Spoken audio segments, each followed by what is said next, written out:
হাজনা গ্রামের তিনি দীর্ঘদিন ধরে সিলেটের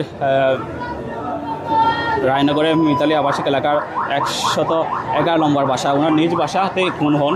ওনার পাশে যেটা বাসা আছে ওটা ও নিজ বাসাতে, এখান থেকেই হয়তো অপরাধীরা পালিয়ে গেছে, এটা অনেকটাই অনুমান করা যায়। আমরা আসলে রক্তের যে নদীনালা সেটা বারবারই আমাদেরকে ভাবিয়ে দিচ্ছে। ওনাদের আসলে যে বাঁচার জন্য যে আকুতি করেছিলেন, বাঁচার জন্য শেষ চেষ্টা করেছিলেন, সেই চেষ্টা প্রতিশ্রুতি ফলশ্রুতি আমরা দেখতে পাচ্ছি যেন এক ফ্লোর থেকে অন্য ফ্লোরে রক্ত ভেসে গেছে এবং কি এমন নৃশংসভাবে তাদেরকে হত্যা করা হয়েছে, নারকীয় কায়দা হত্যা। এই একটা রুম, একটা সোফা ছিল, উনি আসলে রিল্যাক্স করতেন এখানে পাশেই তার নিথর দেহটি। এই যে দেখতে পাচ্ছেন দরজা, এই দরজা থেকে যদি কেউ ঢুকে অর্থাৎ এই সোফার মধ্যে তাকে হত্যা করা হয়। আমরা যেটুকু রক্তের আলামত দেখে বুঝতে পারছি এই সোফার আশপাশে নিচের অংশে পুরো রক্ত। এই হচ্ছে দরজা, এই দরজা দিয়ে আসামিরা চাইলে সহসায় এখান থেকে বের হয়ে গিয়ে লাফ দিয়ে যে কোনোভাবে পালিয়ে যেতে পারে। অর্থাৎ এইটা হচ্ছে একটা নিরাপদ জায়গা, এখান দিয়ে হয়তো পালাচ্ছে, আমরা অনুমান করতেছি। তবে ঘটনার তো আসলে অনেক দূর